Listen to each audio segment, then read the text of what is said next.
guys, welcome back to my channel. I hope you all are doing great. So guys, in today's video I will show you how I do my straightening at home without any straightener, without any straightening cream, without any iron, nothing. Just I will use some DIY things which will help to straighten my hair. To be honest guys, after applying DIY things, मैंने जब भी DIY चीज़ लगाया है मेरा hair fall बहुत कम हुआ है पहले से. ऑल्सो छोटा छोटा हेयर जो बेबी हेयर है, as you can see here, वो अभी रिग्रोथ हो रहा है, which is very much great and I am so thankful that कि मैं ये सब चीज़ लगा के मेरा हेयर बहुत स्ट्रॉन्ग हो रहा है, रिग्रोथ हो रहा है, डैंड्रफ जा रहा है. या इट्स टुक टाइम, बहुत दिन लेता है आपका जो डार्क हेयर फेड होने में, हेयर रिग्रोथ होने में, but it will always work. So guys, we should not really talk so much. Let's just get into the video and I'll show you how do I do my straightening at home in an easy step. So let's get into the video. So take a glass of milk. After that add some honey for about 2 tablespoon.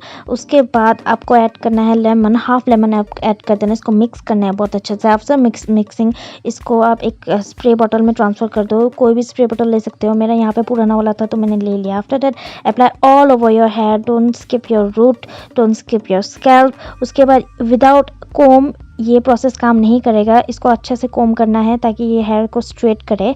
And guys after applying this keep this for about 20 to 30 minutes और half an hour. उसके बाद कोई भी shampoo से wash कर देना है. सो जब हेयर वॉश करोगे फिर भी आपको कोम करते रहना है. उसके बाद मैं यहाँ पे सीरम अप्लाई कर रहा हूँ. एक पंप का सीरम मैंने अप्लाई कर दिया and you can see guys the difference. First use में आपका डिफरेंस मिल जाएगा. यू कैन सी कितना स्ट्रेट हो रहा है. मेरा हेयर इतना स्ट्रेट नहीं होता है तो ये देख लीजिए guys.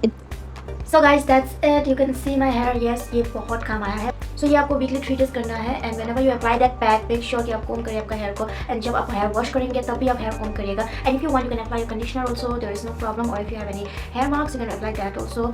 So guys, that's it. I hope you like the video. If you like the video, please do like, subscribe, and share. And yes, don't forget to click the bell button to see my new and latest video for first. So guys, I'll see you on my next video. Till then, bye bye.